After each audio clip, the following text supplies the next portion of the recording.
The Burrage Sports Show. Yo, what's up, everybody? We're back. Mike B and Mike BURR. What a monumental, I don't know what you call it, but I guess the Clippers are the Clippers again, man. I'm going to tell y'all, I drank the Kool-Aid.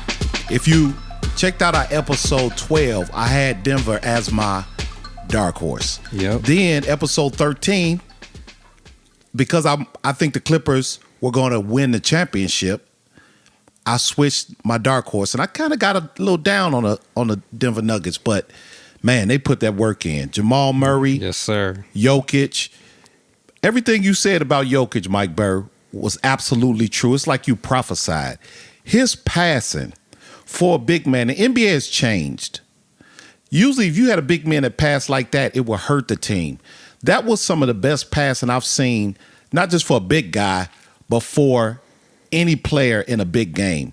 He made all the right reads at all the right time. People were wide open. What a performance.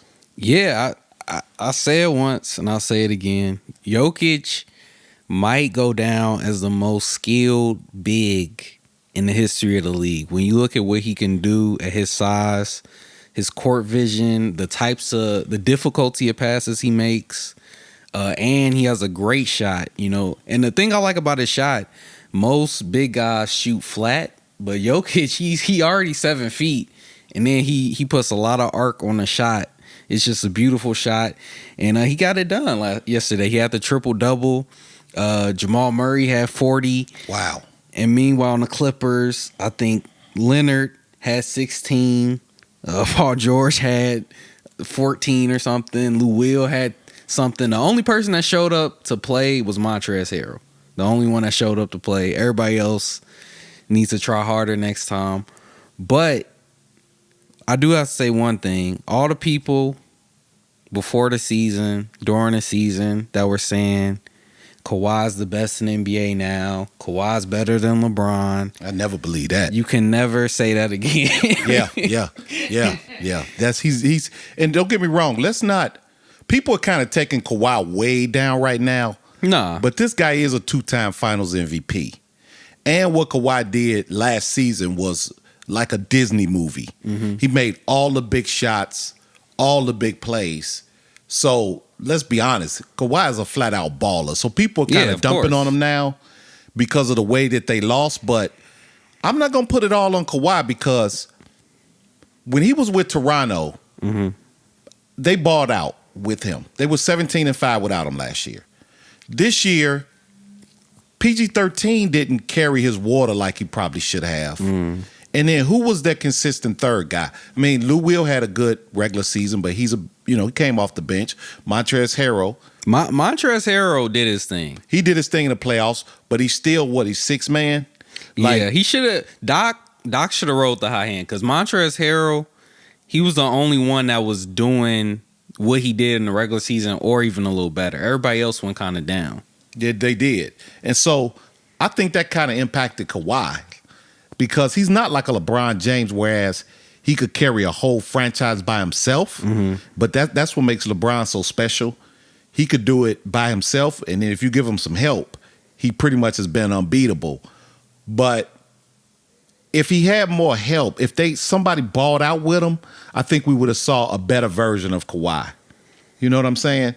Yeah, I feel you because it just makes you respect LeBron even more because when you're consistently asked to be the best scorer and the best passer and one of the top rebounders and one of the top defenders, and that's just expected, Right. When other guys get put under that same pressure, like with the Spurs, he won Finals MVP, but he was the 4th, 5th option on that team. True. When Toronto, nobody expected them to win a championship, so it wasn't pressure. Now, when everybody says, "Oh, you should win a championship, you should be in the finals," now you see the difference between the legends, the LeBrons, the Tim Duncans, the Kobes, the Jordans, versus the Kawhis, who's still a great player, gonna be a Hall of Famer, first ballot Hall of Famer, of course. But it just wasn't his season this year, and you made the wrong decision. Should have went to the Lakers. I drank the Kool-Aid, man. But once again, man, the Clippers They did what the Clippers normally do, man. They will not fight it from being a Lakers town. Yeah. I mean, they've had some good teams in the past when they had CP3 and Blake Griffin and DeAndre Jordan. Mm-hmm. Everyone thought, okay, now they were going to overcome the Lakers. And they did the same thing with those teams. They had 2 or 3 really bad years in the playoffs. As long as they're in LA, they're always going to be in the Lakers' shadow. I think they got to pack up, find a city. It's a lot of great cities that don't have an NBA team that would love to have one. You can maybe even move to Seattle. They got, or something like that. Yeah. But I think as long as you're in LA, they got 16, about to be 17 banners. You're never going to catch up. So you might as well just find a new city, build your own legacy. Yeah. A lot of money in LA, though, so I don't know if they're going to be in a rush to leave. Plus, they're building a new stadium. I think that's going to be good, too, because now they could have more of their own identity. Because when you walk in the Staples Center, I don't care if they cover up all the Lakers banners. Yeah. I don't care what transformations they make within the arena. When you think the Staples Center, and before that was the Great Western Forum, you think Lakers. Yeah. So I think they'll have a much better identity when their new stadium is built. I think they move into a next season, and that's going to help a lot. But let's talk about Denver, man. They have a bright future. But before we talk about Denver, when it comes to the Clippers, is it time for Doc Rivers to go? Is that what's kind of hindering the Clippers from going to the next level? I can't put it all on Doc either. With this team, his guys just didn't show up to play. They voted, not to stay in the bubble, and I think after that, they were out of the bubble already. Yeah. But you do have to look at Doc. He's been there for 7-8 seasons. He's had a ton of talent, a bunch of all-stars, bunch of great put together teams, and you haven't even made it to the conference championship. Yeah. That like I said, we talked about this a couple episodes ago. I said I wouldn't fire Doc just yet, but I'm giving him an all or nothing season. I'm saying, hey, we're either hanging up a banner next year or you're out of here. There's no making it, no getting there. No, we either got to win one or you're out. Yeah, we know that owner likes Doc Rivers, but as of this podcast, September 16th, 2020, he still has his job. We don't know if that's going to last through the rest of the playoffs. That's going to last into next season, but we'll see. It's going to be interesting to see. I personally think it might be time to go. I like Doc, though. So if they keep him, I kind of agree with you. It has to be an ultimatum season. And I think it has to be an ultimatum season during the season. Because they probably won't be in the bubble next year. And I think if they're not on pace to be the number 1 and number 2 seed, and they're not having an exceptional season, I don't know if he'll make it through that whole season. Yeah. I don't know if you wait to the playoffs, so it's going to be interesting to see. Yeah, he's a great coach, but, he's had multiple chances, and he can't blame personnel. He can't blame the front office. He's had great talent, more talent than a lot of teams that have got it done. So he got to get it done. Yeah. And, man, I'm telling you, those Denver Nuggets, I think one thing we're seeing in the bubble was the emergence of these young guys. The league is we still have a great mix of guys who've been there for a while, like the LeBrons, Anthony Davis. Those guys have balled out for a long time, but it's a new mix of guys coming, like a Jokic, like a Murray. Gary Harris balled. Jeremy Grant balled. So the league is going to be in pretty good hands. Jamal Murray, like you said, man, his playoff performance, he's just exceeding all expectations. But here's the thing, it doesn't seem lucky. It seems like he prepared himself for this. And he was ready. Like, he seems mentally focused. He seems mentally locked in, because that was like an easy 40 yesterday. Yeah. It's not like he's struggling. It's not like he's hitting lucky shots. I mean, he's coming down with absolute confidence. And who's ever on him, since he's been in the playoffs, whether it was against Utah and now against the Clippers, he's just killing people. Donovan Mitchell, Utah went back and forth with him, but he was able to thrust, Denver to a win. Mm-hmm. But Murray has arrived. Yeah, Murray, he went from averaging 18 to averaging 27 in the playoffs. And meanwhile, you got Jokic as well playing better in the postseason too. He went from averaging 19. Now he's averaging about, well, I'm pulling it up right now. Now he's averaging about 25. Yeah. So, where you're seeing players on other teams, their numbers are going down. These young guys are rising to the challenge. Yeah. And that's something you love to see. A lot of teams, a lot of people, even myself, I didn't have them going this far. I didn't have them upsetting the Clippers, but they did it. They came back from 3-1 twice and made history. And now they have a chance to compete against LeBron and the Lakers. What they're going to do against the Lakers? Because I don't know if it's not. I thought it would be anticlimactic when, that the Clippers lost. Mm-hmm. But man, Denver has been so impressive now, and what they showed me yesterday is I'm actually looking forward to that. Mm. I thought it would be a letdown, but the way they played yesterday, they just took that Game 7. This is going to be a really good series. The Lakers, I like their versatility. I like what they did in the last round against Houston. They lost the first game, and so they made an adjustment. They said, you know what? Okay, McGee, we don't need you, JaVale. We don't need you, Dwight Howard. We'll go smaller, but they still was bigger than Houston. LeBron and Anthony Davis still seemed huge out there. Mm-hmm. And by making that adjustment, they won 4 in a row. Now you have to play Denver. You're going to have to play your bigs because of Jokic, but you probably could match up Anthony Davis against them too, because Anthony Davis is only a few inches shorter, and he's very athletic. Mm-hmm. And now they have to match Murray, who's on a torrid pace. But my thing is, will Denver have an answer for LeBron James? No. That's the question. No. Nobody has an answer for Bron. They don't have an answer for AD either.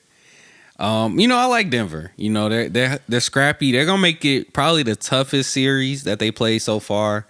I think they'll be tougher than Houston and Portland, but they're not gonna let us down like the Clippers did. I think, they don't have an answer for LeBron. They don't have an answer for AD. Jokic he doesn't have the foot speed. Plumlee doesn't, and if they put a smaller guy on him, he's just gonna dominate. Same thing with Bron. And then on the defensive end, they can do what the Clippers were doing early in the series, was throwing a lot of big bodies at Murray. You got the other Morris, you got Danny Green, KCP, Caruso, so they can just constantly keep a defender on them. Yeah. Same thing with Jokic, Dwight Howard, JaVale McGee, 2 of the best rim protectors, and then Anthony Davis as well. So they're going to make it tough for them every possession. And then on the other end, I don't think they have an answer for Bron or AD. And if they get that third guy, which has been playoff Rondo, who's a baller in the playoffs. Playoff Rondo. Yeah, he's another guy that takes his play up in the postseason. I think they'll be fine. I do too. I think the Lakers will be fine. And, think about this, man. If the Lakers beat Denver, and let's say they go on to win the championship, I think you have a bona fide case to say LeBron is the greatest of all time. Yeah. I think for people who want him to be, like, now I think he's in that bona fide conversation. I think he's in that conversation now, but that'll be his 4th championship. He would have done it with 3 different teams. And this would be his, 9th, 10th time in the finals? 10th time in the finals? Crazy. Yeah. So, he'll have a good case for greatest of all time. Right now, the most, consensus pick is Michael Jordan. But many people say Kareem Abdul-Jabbar. Mm-hmm. You got to throw Bill Russell in there. You got to throw Wilt in there. Some people even say Magic. Some people say Bird. Some people say Kobe. But I think now you add another name to that list, LeBron James. And it's not like, once again, I say this all the time, I think it's about 8 or 9 guys, and I just named them, that if you considered them the greatest of all time, it's not like you could say you're wrong. Yeah. So this is a big legacy game for LeBron, as well as trying to bring back that shine to LA and bring that Larry O'Brien trophy back. Yeah. And so let's lock in our picks. I gave, just because I gave the Rockets 6 games and I gave Portland 6 games, I got to get a Nuggets 7 because I respect them. I think they're the best team they've seen. I think it's going to end in 6, but I'll go ahead and give them 7. What do you got? I'm going to go 5. Ooh. I'm taking Lakers in 5. I agree. You agree? You got Lakers in 5, yeah. I just think King James, he's just too much of a load, man. But hey, Denver, they're like the little engine that could, right? Or the big engine that could. And they're having a Cinderella season. I mean, if they get past the Lakers, we're talking about Disney movie. Yeah. Yeah. So hey, anything is possible.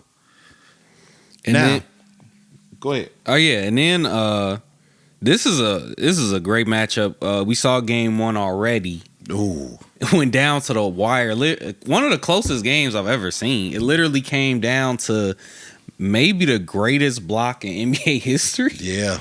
By Bam out of Bayer. I've never seen a block where it's a dunk and he literally like scoops the ball out of the rim. Yeah, like, that was crazy. Tatum almost had the clutch game-winning dunk, and I've never seen anything like that. This is gonna be a great series. I got this one going 7 as well. But what do you got? What do you think about this series so far, and where do you see it going? Well, that game was about as exciting a game to start a series as I've seen in a long time. But one thing I could say about both those teams, Miami and about Boston, boy, they're both so well coached. Yeah. Man, they play their personnel. They work their bench. Everybody knows their roles. And you talk about some budding superstars. They have some young superstars as well. But I like the way they play with so much balance. They play good team ball. And Miami, they're masters at getting everybody involved. I mean, everybody touches that rock. Everybody scores. You don't know where they're going to hit you from.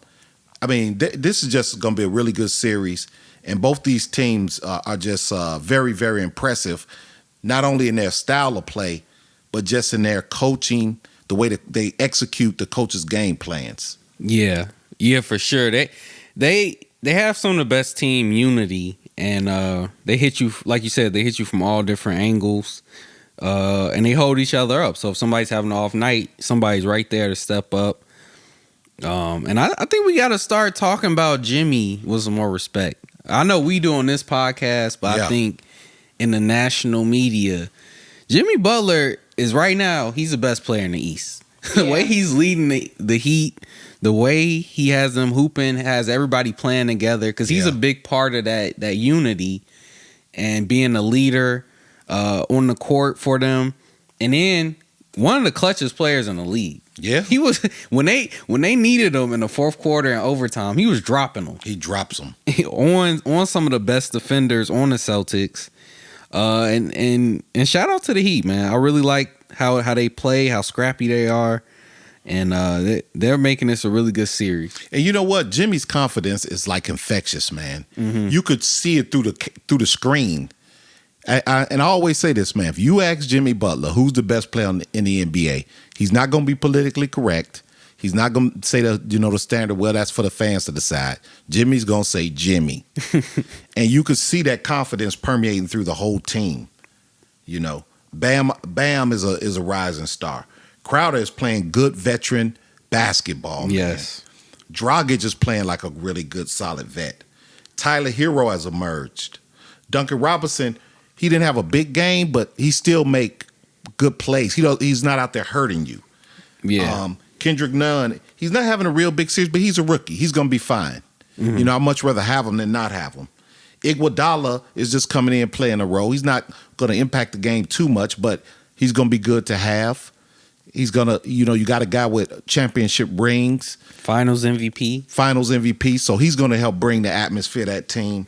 And I like the way Kelly Olynyk is playing. He's not scoring a lot of points, not a lot of big boards, but he's just out there scrapping, and so that's a deep team, I just named about 7, 8 guys. Yeah, and they all dogs. They all play hard. Yeah, yeah. When they're on the court, they're gonna give it 110%. Yeah, and they're all in. They're definitely not choking. Yeah. I mean, they're all in, man. And even when a guy might only have 6 or 8 points, it'll still be a big time. It'll be some timely shots. Mm-hmm. And they're gonna compete on defense. Yes. And then on the other side, Jason Tatum is real. Yeah, he's officially arrived. Yeah, it's a couple guys in this bubble that I feel like really took that next step. Because I think, with the pause, players kind of had like a mini off season. Yeah. So a lot of times you see players make that jump from one season to the next. I think you saw that with Jason Tatum, Luka Doncic, Devin Booker, Jamal Murray, Jokic. Yeah, Donovan Mitchell. They came really into this bubble hooping, but Tatum is something serious. Step back, shoot it in your face, dunk on you almost for that last one. Yeah. I like Jaylen Brown. He's been in a little bit of a shooting slump, but he's still competing on defense. Yeah. I love Tice, and I love the two. They got two people named Williams. They got these two bigs. Yeah. But they both kind of the same player. Yeah. But they both great defenders. They can defend all 5 spots. They hustle, make those hustle plays, rebound. Robert and Grant. Yep. But one thing from the Celtics, if they're gonna beat the Heat, if they're gonna win a series and hopefully win a championship, Kemba got to be more aggressive. Yeah. Kemba, I know he's with a new team, and he's probably still trying to figure out his role exactly, but they're gonna need Kemba to knock down shots and beat Kemba. They're gonna need that step back. They're gonna need his crossovers. They're gonna need him get into the basket, getting fouls. We saw that in spurts, but he's gonna have to do that the whole game. He has to get in his rhythm with this team if they want to have a chance. I agree. I agree with that because we know Kemba. He can get it going. Mm-hmm. Kemba could take a game over by himself. I mean, Kemba is a bona fide franchise player. I mean, he had a whole franchise to himself in Charlotte and was like a 3-time All-Star. Yep. But you're right. He just doesn't seem all the way in sync yet.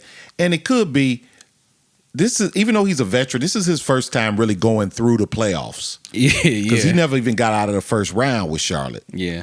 So I kind of see him kind of learning as he go, because he just didn't have with all the experience that he didn't have a lot of playoff experience. But Marcus Smart is taking up the slack for him.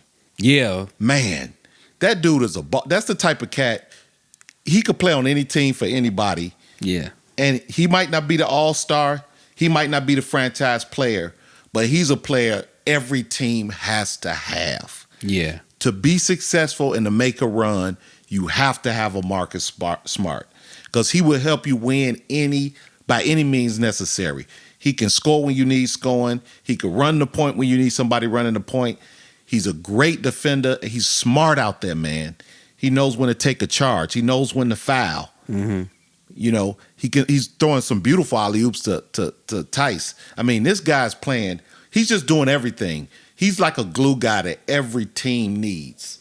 Yeah, he reminds me a lot of a guy on the other side, Iguodala. He could be a guy where he's a role player, but he end up winning the Finals MVP because he is probably the most important player on the team just because of how he glues the team together, the constant energy.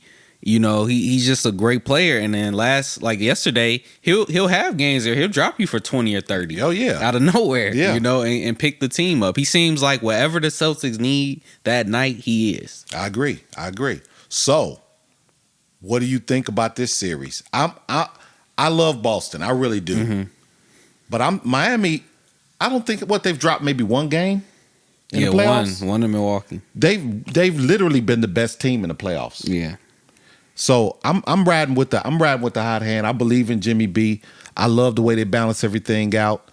We're talking about 2 great coaches in Spo and Brad Williams, but I'm a ride with Miami. I'm gonna just stick with Miami. I think Miami is. I'll say 6. I'm gonna stay with Miami. Yeah, I'm thinking the same thing. I like Jimmy. like I've been saying this all playoff. I think they just got too many dogs. Yeah. Like everybody wants it. Everybody believes that they're the best team in the league. And so but I do got the series going 7 though. I think it's going down to the wire, just like we saw. I think every game is going to be a battle. So I got Miami in 7. Miami in 7. Okay, so we rolling the same. Lakers versus the Heat in the finals, and we'll talk about that on another episode if our teams get there. Now let's switch gears a little bit. It's back. The NFL. Yeah, It's back. Yeah. And we got to start off with the Bears. yes, sir. And everybody in Chicago was worried, including us. We'll be totally forthright on this podcast. I'm still worried. But hey, let's give Mitch Trubisky some credit.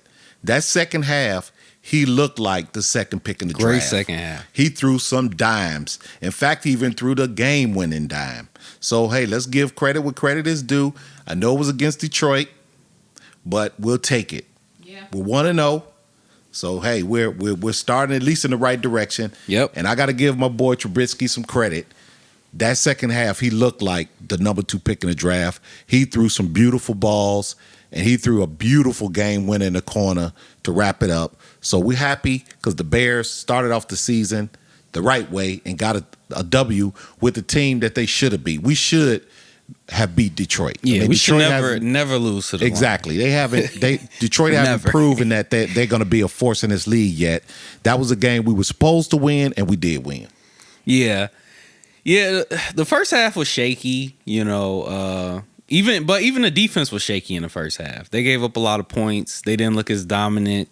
But to the players' credit, but I'll say this, a lot of teams look shaky because it was no preseason this year. You know, training camp was kind of hectic, you know, due to the global pandemic. So I think not having a preseason, not being able to, you know, get as comfortable with your guys during the offseason, I think that was a little bit because in the second half they turned it on both sides of the ball.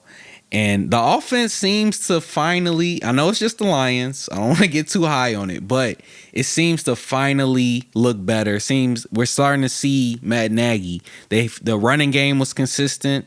They were getting nice yards per carry. The run blocking was a lot better than it was last year. Yeah, it was. I really like Montgomery when they give him holes and they give him space. Tyreek Cohen is always going to do his thing. Mitch can make plays when he has to. And I like that they were getting guys involved like Anthony Miller, like Javon Wims, you know, Jimmy Graham. They were getting guys involved that, you know, instead of just Mitch looking at Allen Robinson the whole time. True that. I like that they were spreading the ball out, and the defense came in with the clutch play. Kyle Fuller with the pick, and Mitch, you know, gotta give Mitch credit. You know, second half he turned it on. He was clutch. He looked calm in the pocket. So I like what I saw from the Bears in the second half. Let's keep it going, and you know, let's make this a great season. Let's make it a great season, man. And after that, we saw our rival, the Green Bay Packers.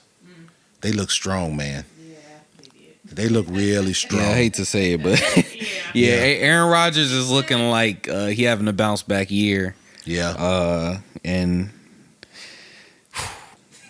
yeah, they looking tough. Yeah. So we have to keep our pace up, man, because it looked like Green Bay is good. They coming out to play some ball this year. Yeah. You know. So we're gonna have to continue to play. They play Detroit next week, Green Bay. So, you know, that's going to be a real interesting week because that's probably going to be a win for them. So they're going to be 2-0.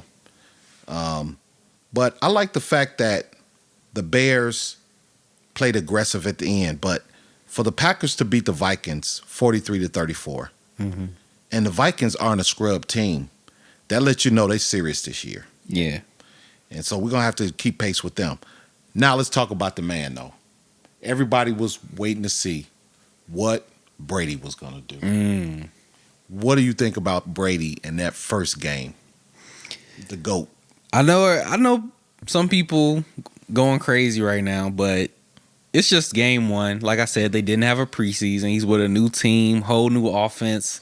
The first time he switched teams or had a new coach in his whole career. So it's gonna take some time. I thought you saw glimpses of it. You saw glimpses. Brady's still looking good. I don't know what he's doing to not age. But you saw Godwin. He has to build chemistry with Mike Evans still. He got his guy Gronk, OJ Howard, Ronald Jones, Leonard Fournette, LaShawn McCoy. They got a squad. They got some firepower. And then on defense, they got a lot of playmakers on defense too. Levante David, Jordan Whitehead. They got Ndamukong Suh, Winfield Jr. They got a squad on both sides of the ball. I think they just, they didn't have a preseason. Offseason was kind of shaky. It's a whole new team once you get Tom Brady and a lot of the weapons they added. So, and they played the Saints. Like, the Saints are a well put together team, one of the best in the contenders. League. And they've had their squad together for years. Mike Thomas, Kamara, the defense, Drew Brees, obviously. So, they weren't just gonna lay down and let Brady beat them. So, don't panic. I think by the end of the season, watch out. And people that writing off Brady already, man. Boy, the haters came out, man. Yeah. I mean, it is game one, and he is the greatest player in the history of football, in my opinion. No question. I don't even think that's an opinion. Right. Yeah, exactly. I mean, I guess you could say maybe Jerry Rice, but maybe. I think Brady is it's clearly Brady, the GOAT, man. man. It's Brady. 9 Super Bowls with 6 rings. Yeah. That's crazy. Yeah. So, yeah, I mean, I think Brady will be okay as well. When you're the greatest of all time, you can get a little leeway for the first couple of games of the season. Yeah. But sooner or later, that thing is going to kick in. So I drank the Kool-Aid with the Clippers. I'm not drinking the Kool-Aid against Tom Brady. I think Brady is going to be Brady by the time the season is over with. Yeah. And my boy in Seattle putting in work. Russell Wilson. Let's go. Yeah. I think they finally got him the receiver he needed. DJ Metcalf. Yes. DK Metcalf. DK Metcalf is a monster. Yep. Looking like he reminds me, he reminds me of Megatron. Big, fast, can go up and get it, can make all the routes. And Russell's loving him and he gives him that offensive weapon that he's been missing for a while in Seattle. They always compete on defense. They're another strong team too. Yeah, they are. And he hit Carson. Carson is really good too. The other receiver. He caught 2 touchdowns. And Russell could do it all. Yeah. I think he's underrated as a passer. He's an excellent thrower of the football. Mm-hmm. And then he's one of the most smart and elusive runners. Whereas he escapes, but he don't take a lot of hits. He seemed to always slide at the right times. He always get out of bounds at the right time. So he's one of the best running quarterbacks I've seen. Yeah. That does not get hit, though. Mm-hmm. So I think Seattle's going to be right up there this year, man. Yeah, and another team, the Ravens. Lamar Jackson. Yeah. Looks like he got even better as a passer. We know what he can do on the ground. Marquise Hollywood Brown is a dog. They got Snead. Yeah. And the tight end they have. I can't think of his name right now. But Mark Andrews. Yeah. A monster. Oh, man. I think that's going to be one of his favorite targets, man. Yeah, he's a great target. He was wide open. Mark Ingram is a great receiver and a running back. True that. And man, of course, Ravens always have a great defense, so they gonna be right back in the conversation. And he has a chip. And he has a chip on his shoulder after how it ended. Yeah, he hasn't played that well in the playoffs. Both his playoff games were well under his expectation. His first year in the playoffs, he had like 5 picks in that game. Mm-hmm. Last year, he had like 3 or 4 touchdowns, but he also had 3 or 4 picks. Yeah. So regular season, Lamar Jackson was MVP. He's going to do his thing, but I think he wants to redeem himself and show people he could win in the playoffs as well. Mm-hmm. And that leads to the Chiefs. I mean, if you're going to talk about the Ravens, you got to talk about the Chiefs. They look like they're not going to lose a game. Yeah. Yeah, I was thinking the same thing. When you, I don't know how you could beat them. Unless they decide to lose or they have an off game.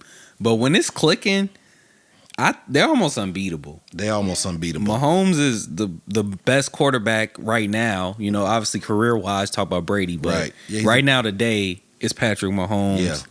The running back they drafted, Oh, my goodness. he is a monster. Edward Hilaire. Edwards Hilaire, I think. Or Yeah. Hilaire. I don't know how they were pronouncing it. I don't know how to pronounce it. But all you got to do is know he in the end zone. Because, he's amazing. He has speed. And he's not a big guy, but he's hard to bring down. Yeah. And he makes good cuts. And then obviously Kelsey, Watkins, Hill, Yeah. Hardman. And then on the defensive end, they got a lot more talent. Yeah. They got like a surprise defense because you're so worried about the offense. But they got the Honey Badger, Tyrann Mathieu, and Frank Clark, and all these other guys on the defensive end too. Yeah, and that defense is going to draw energy from that offense. Yeah.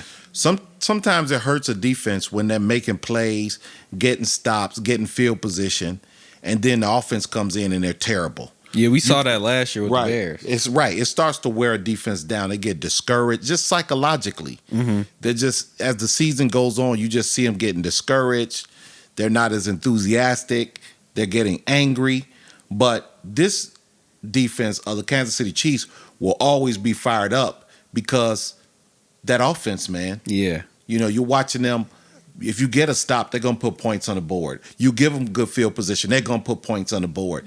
You have, you have an off game, they're going to put points on the board.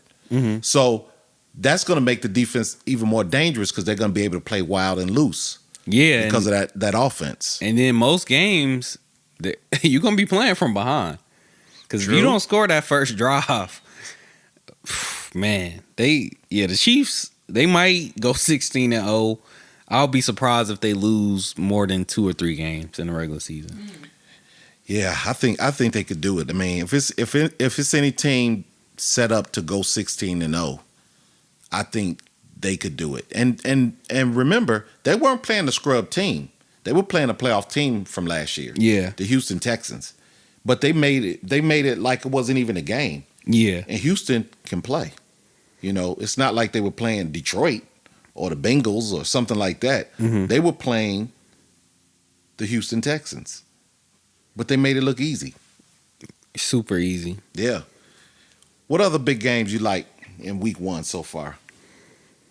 I'll say the other game, Ben Roethlisberger Yes. had a welcome back party on the Giants. I know it's just the Giants, but he looked good. They got a great running back. I don't know. I mean, James Conner is a monster, but he barely touched the ball. They got this new guy, Benny Snell, and he's a monster too. So I guess they got a dual threat in the backfield now. You know what Juju can do and all the other guys they got. They're looking really strong too. And I think, as Ben gets back and has more, chemistry, builds chemistry with the guys, they're going to be another tough team. We got to talk about the Patriots. Yes. Cam Newton. Let's go. The new face of New England. Yeah. Looking good. I know it's just the Dolphins. So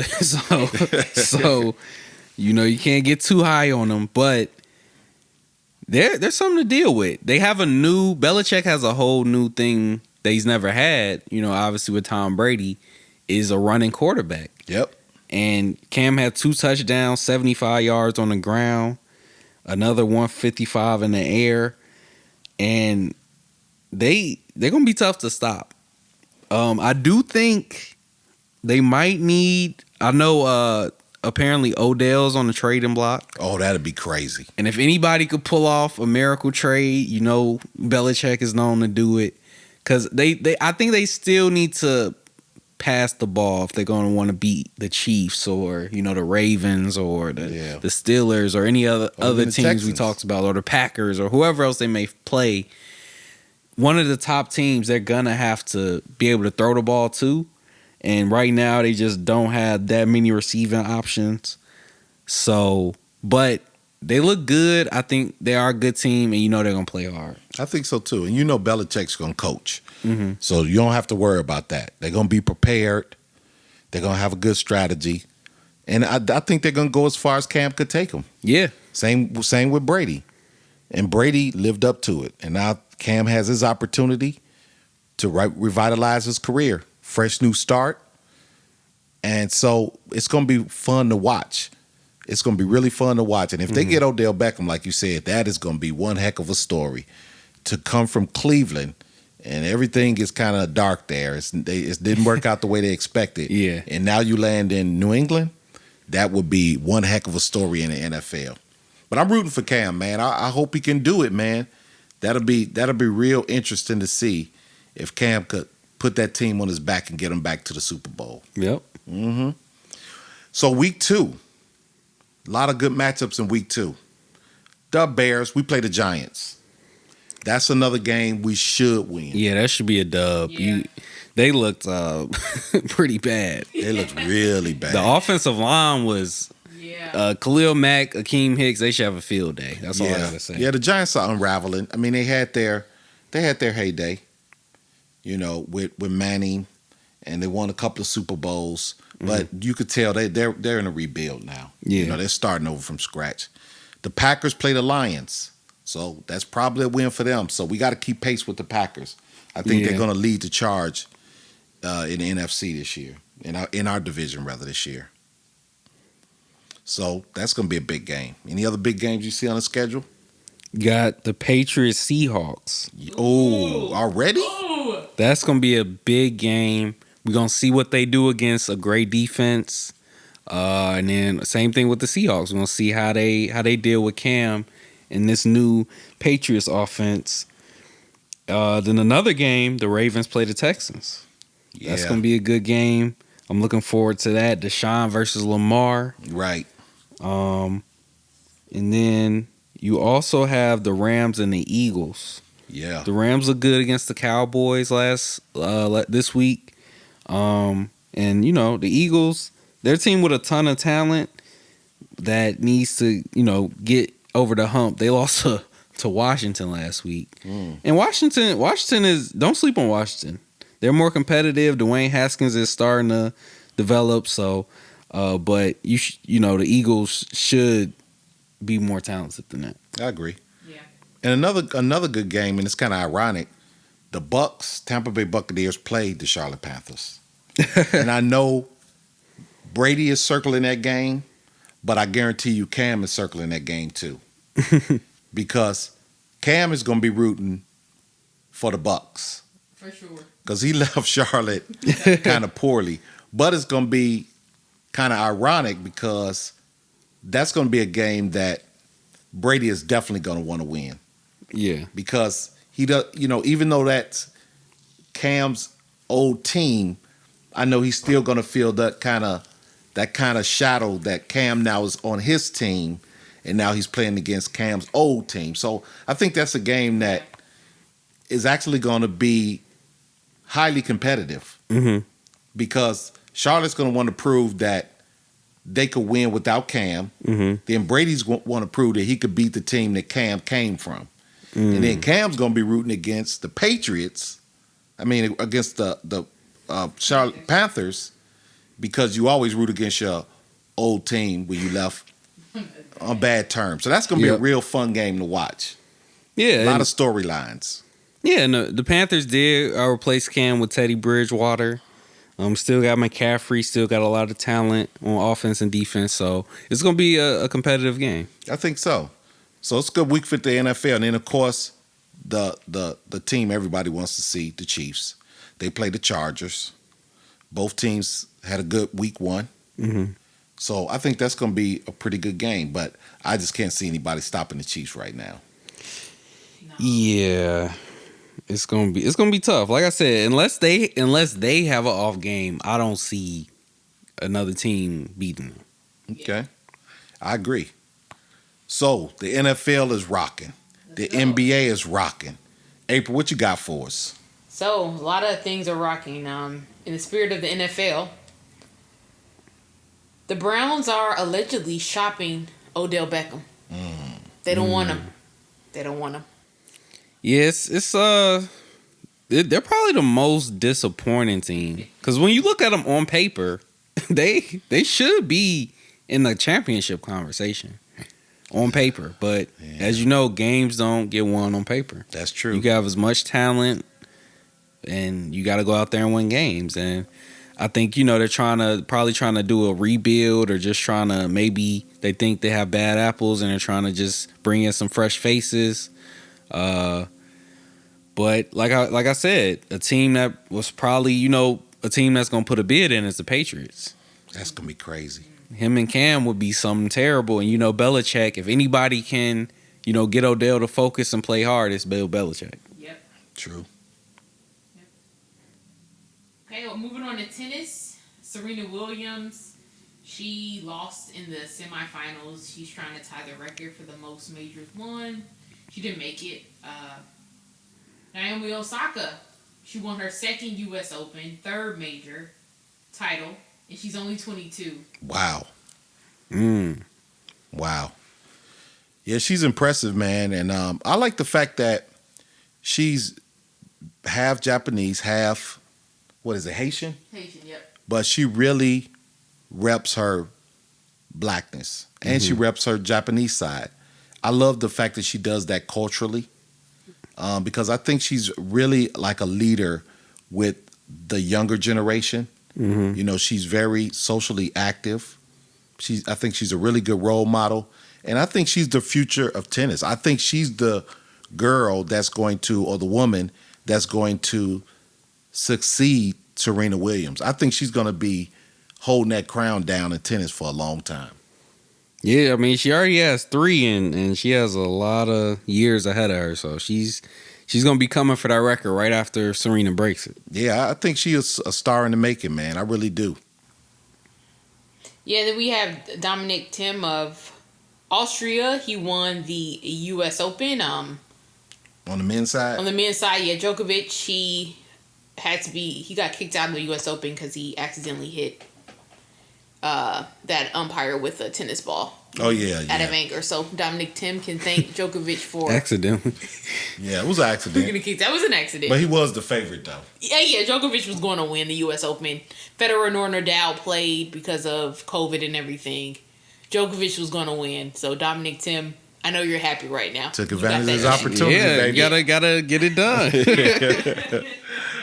Now he a world champion. He can say that forever. For the rest of his life, he win a major. Yes. And then we have some not too surprising news. Mike D'Antoni has been fired from the Houston Rockets. They decided not to renew his contract. Ty Lue and Jeff Van Gundy are the people in the top 2 runnings to be the head coach of the Houston Rockets. I think those are 2 good choices. Both of them got some cachet. Both of them put their time in. Ty Lue, we know, won the ring with the Cleveland Cavaliers. Van Gundy took the Knicks to a finals. So, yeah, I think those are 2 really deserving candidates, and may the best person win. To me, this shouldn't even be a debate. I love Jeff Van Gundy. I think he's probably the best in-game commentator. I love his takes. Yeah. He's hilarious. But he makes a lot of good points, too. But to me, you got to go with Ty Lue. Because if your goal is to win a championship, Ty Lue knows what it takes. True that. He, as a player, he won 2 rings with the Los Angeles Lakers. He played with Shaq. He played with Kobe. Then as a coach, he coached LeBron James to a championship. So he knows what greatness looks like up close. He's been in championship locker rooms, and that's where the Rockets fail in the playoffs. True. So if you need a guy that James Harden can relate to as an NBA player, a guy that he can say, hey, I know how to win a championship because I've actually done it 3 times, I think Ty Lue is the obvious choice. And he can get they showed that they were a better defensive team than a lot of people gave them credit for this postseason. But Ty Lue is also a defensive-minded coach, so I think he'll help him out in that respect too. Yeah, but they're going to still have to get some size. I mean, that small ball is just not going to work. They're going to have to get some big boys. What else, April? Super producer? That's all I got for our quick hit segment. All right. That was good, man. Yeah, it's been exciting, man. Yeah. The bubble's been exciting. The NFL is back. We're going to start hitting you up with baseball soon. We let them get a few more games in, but our White Sox and Cubbies are showing out. But it's been some other great teams in the Major League Baseball right now. People been a little quiet about it, but it's been heating up in the major leagues. Yep. And the WNBA playoffs are rocking and rolling. We're going to get into that soon, too. So we got a lot coming up on the podcast. Sports are back, man. We went through that little lull during COVID, and, man, I didn't realize how much I missed it till it was gone. Now it's good to see it's back. It's revving up. The Big Ten just announced that they're going to go back to football in October. So it's coming back. It's coming back slowly but surely. And to be honest, I'm really enjoying it. Yeah, it's been exciting. I think the players miss playing as well. You're seeing a lot of intensity, and I like how they're also using their platform to spread awareness and positivity. So that's great to see as well. And I'm really excited for these semifinals. I think both of them gonna be great series. And Heat Celtics tomorrow. Heat Celtics tomorrow. So hey, this is our podcast. We love sports. That's why we do this. If you love sports, subscribe. Hit us up in the comments. We really want to hear what you have to say. We're getting some hits from some people all around the world. Some of the countries that commented or viewed the podcast. Super producer April. We have Ecuador. Nice. Shout out to Ecuador. Shout out to Germany. Yes. Shout out to Australia. Yes. Shout out to Ireland. Yes. And the good old US of A. Yes. And we want to reach all the different countries, all the continents that have radio or have a podcast or the internet. We want you to tune in because if you love sports, this is the podcast for you. We're having a great time. So hit us up on all the different social media platforms. Like I said, like it, subscribe, share it with a friend, comment. Got anything else, Mike BURR? That's it. Go Lakers. Looks like LeBron about to win another championship. LA about to win 17. Ooh, you should see that smile on his face. Which would officially make them, even though we already are the best franchise in the NBA, but that would make it official. Yeah, and who knows? It might be Lakers Celtics, the most classic rival in the history of basketball. That would be something to see. That'd be fun. That would be crazy. So that's it. That's the podcast. And as we always do, we'll talk to you next time. And Mike BURR, drop the beat.